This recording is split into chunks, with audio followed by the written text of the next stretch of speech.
Pour les Hanoïens, le lac Hoang Kiem est l'endroit le plus important et le plus emblématique de la ville. Le centre de Hanoï s'est littéralement construit autour de lui. Le lac est aussi le cœur de la vie récréative et sociale de la capitale, d'une manière difficile à décrire pleinement. Ce n'est pas vraiment un parc, mais plutôt une scène où la ville déploie ses rythmes quotidiens. À toute heure de la journée, on y croise un mélange d'habitants et de visiteurs attirés par l'eau. Certains viennent admirer la vue, d'autres s'imprégner de l'ambiance, et beaucoup se promènent simplement le long de la promenade, s'arrêtant pour prendre une photo ou deux en chemin. Dès 5 heures du matin, chaque jour, les berges du lac s'animent bien avant que le reste du monde n'ait pris son petit déjeuner. Les habitants les plus âgés pratiquent le tai chi en groupe synchronisé le long de la promenade. Les joggeurs font leur tour des 1,8 km de circonférence du lac, en un flux continu. Des parties de badminton s'improvisent sur chaque espace plat disponible. Certains tendent des filets entre les arbres, d'autres jouent simplement sans. Et il y a cette tradition bien hanoïenne, des groupes d'hommes plus âgés se rassemblent pour faire des exercices de gymnastique collective, au son d'une musique étouffée sortant d'un haut-parleur portable, sans la moindre gêne. Vers 7 heures, tout se disperse presque aussi vite que la foule s'est formée, avec le début de la journée de travail. Chaque week-end, du vendredi soir jusqu'au dimanche soir, les rues alentours sont fermées à la circulation. Plusieurs quartiers se transforment alors en un immense espace de sociabilité en plein air, bourré d'énergie. Des artistes de rue font leur apparition, des familles étalent des nappes à pique-niquer sur l'asphalte, des ados traînent en petits groupes, et des marchands ambulants proposent snacks et boissons.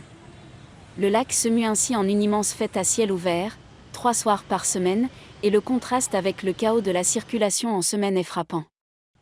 Les bancs ombragés autour du lac sont le rendez-vous privilégié des hommes plus âgés, qui viennent y jouer aux échecs vietnamiens pendant des heures. Autour du lac coexiste une culture plus lente et contemplative, à côté de l'énergie des groupes matinales qui font de l'exercice. Il y a ceux qui viennent simplement s'asseoir, observer l'eau et discuter. Pour les jeunes hanoïens, les berges du lac sont un point de rencontre par défaut, dans une ville où les grandes places publiques se font rares. Le soir, les couples se promènent le long de la promenade, des groupes d'amis se retrouvent sur les marches près du pont rouge Taeuk, et les vendeurs ambulants s'installent tout autour pour proposer des banh mi et des thés glacés. Lors des soirées chaudes, la densité des gens assis, simplement présents ensemble au bord de l'eau, donne à l'endroit l'atmosphère d'un salon de quartier à ciel ouvert. Ce qui rend le lac Hoang Kiem exceptionnel, même à l'échelle mondiale, c'est qu'il attire sincèrement tous les publics en même temps. Personnes âgées, jeunes, aisés, ouvriers, touristes, habitants, aucun groupe ne domine ni ne déplace les autres. Pas de droit d'entrée, pas de barrière commerciale, pas d'usage officiel. Une grand-mère fait ses exercices de respiration à 10 mètres d'un ado qui tourne un TikTok, à côté d'un touriste étranger photographiant le temple, près d'un marchand de ballons, et rien ne semble détonner. Ce genre d'espace public véritablement mixte est bien plus rare qu'il ne le devrait dans la plupart des villes. Le lac Hoang Kiem est l'un des plans d'eau les plus riches en mythes au monde. Son nom signifie littéralement « lac de l'épée restituée », et l'histoire qui s'y rattache est extraordinaire. Selon la légende, au XVe siècle, l'empereur Le Loi, alors chef rebelle luttant contre l'occupation chinoise de la dynastie Ming, reçut une épée magique d'une tortue dorée divine. Cette épée lui conféra un pouvoir surnaturel et lui permit de chasser les envahisseurs, puis de fonder la dynastie Lê. Des années plus tard, alors qu'il naviguait sur le lac, une immense tortue émergea des eaux, lui reprenant l'épée pour la ramener dans les profondeurs, au nom des dieux, sa mission étant accomplie. Cette légende est si fondamentale pour l'identité vietnamienne qu'elle en est pratiquement la version locale du mythe d'Excalibur. Voici ce qui brouille la frontière entre la légende et la réalité. Jusqu'à très récemment, une tortue géante bien réelle vivait dans ce lac. La tortue géante à carapace molle du Yangtze, l'un des animaux les plus rares de la planète, a habité le lac Hoang Kiem pendant des siècles. Les Hanoïens l'appelaient Ko Joa, le grand-père tortue, et la considéraient comme l'incarnation vivante de la tortue divine de la légende.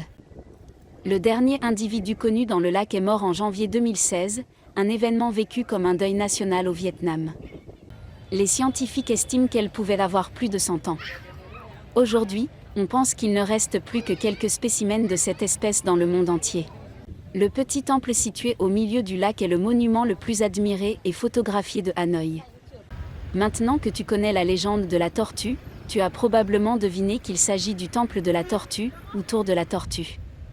Construit à l'origine comme un temple funéraire en 1886, il a été renommé plus tard tour de la tortue en l'honneur de l'empereur le Loï et de la légende. La tour repose en réalité sur une petite île flottante. Le lac était autrefois bien plus grand, il s'agissait d'un bras naturel du fleuve Rouge. Au fil des siècles, avec l'urbanisation et les remblaiements, Oankiem a rétréci, passant d'une vaste voie d'eau à sa taille modeste actuelle, d'environ 12 hectares. Ce que tu vois aujourd'hui n'est en réalité qu'un vestige d'un ancien méandre du fleuve. La ville autour s'est littéralement construite autour de lui. Au centre du lac se dresse le temple de la montagne de Jade, relié à la rive par un pont en bois rouge vif. À l'intérieur, on peut encore voir les restes d'une immense tortue à carapace molle du Yangtze, probablement une ancienne résidente du lac conservée sous verre. Elle pèse environ 200 kg et mesure plus de 2 mètres de long. Voir la preuve physique de cette créature, mythique, est une expérience véritablement troublante.